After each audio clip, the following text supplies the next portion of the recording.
Good morning, everyone. So, in our previous lesson, we looked at what Hitler wanted to achieve when he got into power, which we can summarize in one sentence.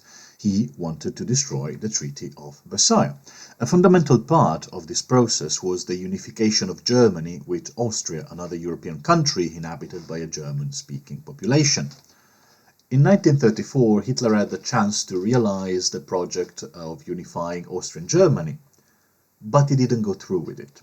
So we will look at why he did not invade Austria in 1934 and see what this can tell us about Hitler's ambitions, about the limitations of Germany before the Second World War, and about how the international system worked in the 1930s. In particular, we will look at the following point. So, first, Austria and Dolfuss, what happened in Austria after the war. Then about the Dolfuss dictatorship and the constitutional crisis of 1934, which was more of a civil war than a constitutional crisis. Then at which reasons Hitler had to invade and which reasons he had not to invade. And finally, there will be some concluding remarks followed by a model answer. A model answer to the question, why did Hitler decide not to invade Austria in 1934?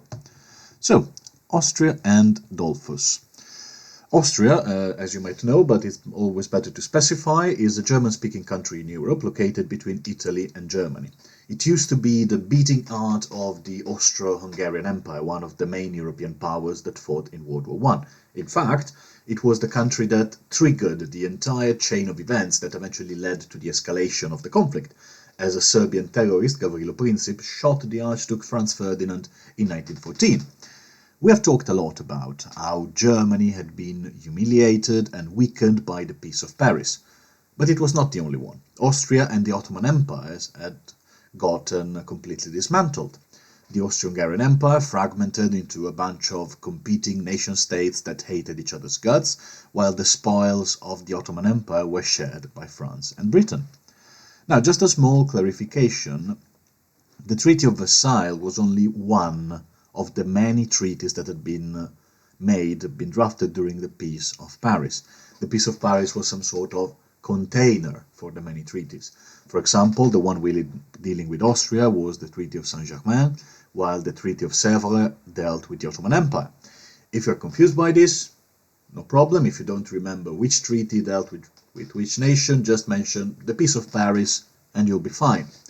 That said, Austria, after the war, entered a period of chaos and crisis very similar to that of Germany, and just like Germany, it elected to the chancellorship a political strongman, it's in inverted comma, with extremist conservative views in 1933, the same year Hitler got into power. His name was Engelbert Dollfuss. So, what happened during the rule of Dolfuss? As any good political strongman with extremist conservative views generally does, Dolfuss quickly reacted to the protest of his political opponents from both the extreme left, so the communists and the socialists, and the even extremer right, so the Nazis, the literal Nazis. He reacted to this protest by dissolving the parliament and assuming dictatorial powers. Technically, the Austrian parliament dissolved itself, but for sake of simplicity, let's say that Dolfuss just dissolved the Austrian parliament. Predictably, of course, this move caused a civil war in Austria, which erupted in February of 1934. Like in many other civil wars through history, or even civil wars happening right now, think of Syria, for example. It was not just a simple fight between the government versus the rebels. It was a complicated mess, an extremely complicated mess in which different competing groups tried to get into power by killing their opponents and by seizing positions of power. In the chaos that was the very brief Austrian Civil War of 1934, however, we can identify three main groups.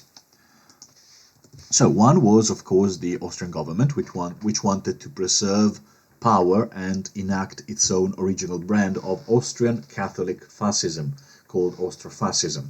Now, the Austrians speak German. Many sort of consider themselves German, considered at least, but the main difference is that Austria is a strongly Catholic country with a strong Catholic tradition, where Germany is not, and was not the entirety. So they developed this sort of Austrian fascism based on the fact that they were Catholic Germans and therefore better than the Protestant Germans of Germany. Then we got the Workers' Front, which united the socialists and the communists against the common enemy, and which probably wanted to change the government of Austria towards something more similar to that of the Soviet Union, which had a communist government. And finally, we got the Austrian Nazis, who were even more extreme in their nationalist and conservative views than Dolfuss himself, and wanted to get into power in order to merge Austria with Hitler's Nazi German state.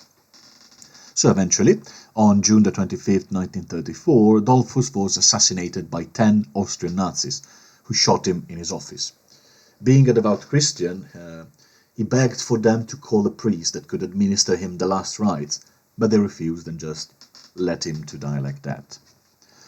So, Hitler had now a great occasion to put his political ideas into practice. In a fell swoop, he could just send his troops to Austria, annex it, and get one step closer to his ideal of running an all-German-speaking people, uniting all the German-speaking people of Europe into a single country under his rule. This is called Pan-Germanism.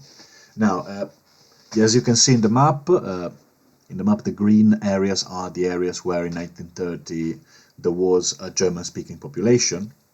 Germany was not by far the only part of Europe in which people who spoke German lived.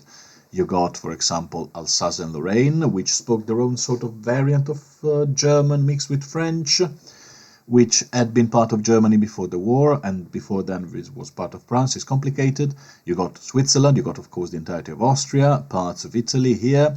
The Sudetenland, keep this in mind because it will be important when Hitler eventually decides to yoink all that area and essentially start World War II, and Poland, which is also, as you might know, important for the moment we are leading to, which is the start of the war. This idea, as we said, is called Pan-Germanism, the idea of uniting Germans in all Europe under a single state. It also allowed him this idea to finally defy the articles of the Treaty of Versailles. The German Nazis, of course, were also in contact with the Austrian Nazi Party, and they were clamoring to go and help them. So, why not invade? The main reason is relatively simple. Germany was not ready yet. The army was still small and unable to lead a massive invasion because Hitler had not begun yet the process of rearmament. There was also another problem: Mussolini. While we generally think of Hitler and Mussolini as pals, as natural allies, we have seen in the previous lessons, the ones about Ethiopia, that France and Britain looked at Mussolini as a counterweight to Hitler's influence in the area, and that this was mostly due to the Italian show of force during the Austrian crisis of 1934. So Mussolini saw Austria, which was between Germany and Italy, as you can see here in this map from a journal article, from a newspaper article at the time. Austria was seen as a buffer state which kept Italy from bordering with Germany, which, as the French and the Poles know all too well, tended to expand quite aggressively whenever it could. He moved several divisions of the Italian army to the border between Austria and Italy in order to scare Hitler off, and also formally announced that this is important, especially for the future, that the independence of Austria would be guaranteed by the Italian government, so that if Germany decided to do that again, they would be at war with Italy. So those were the main reasons why Hitler did not attempt to invade Austria in 1934. Very simply, Germany was not ready yet for a full-scale invasion of the country.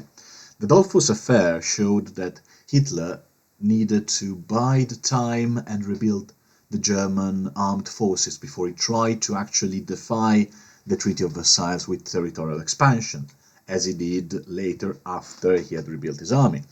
It also made him realize that Germany needed allies if the plan was to succeed, allies which he found in Mussolini himself.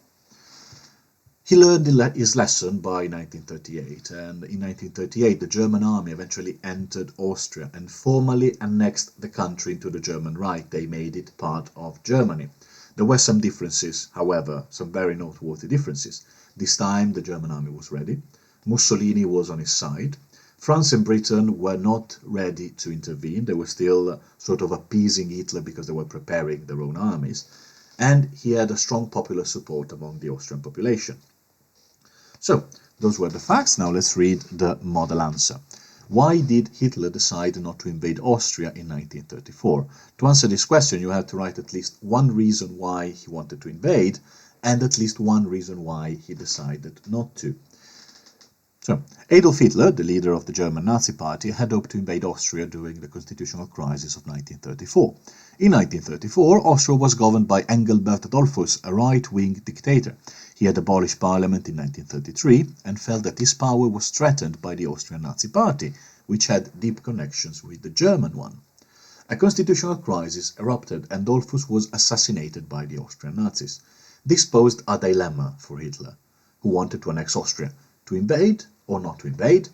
On the one hand, Hitler wanted to send his military to help the Austrian Nazis, who pushed for an annexation, Anschluss, of Austria, because it was part of his plan to unify all the German-speaking peoples under one flag. It would also have been one of the first steps in his long-term plan to defy the Treaty of Versailles. On the other hand, he knew that the German military was still not ready, since the rearmament program had not started yet. Furthermore, he thought he'd provoke Mussolini's wrath by attacking Austria, which bordered Italy and whose independence was guaranteed by the Italian regime. Mussolini had even anticipated Hitler's potential invasion and stationed some troops on the border with Austria. Hitler realized that Germany was not in the condition to stage a full-scale invasion and decided not to intervene yet. He also realized that he needed to find international allies, like Mussolini himself, if he wanted to succeed in his plan. So, that was today's recording and presentation. Looking forward to read what you can write, and see you next time.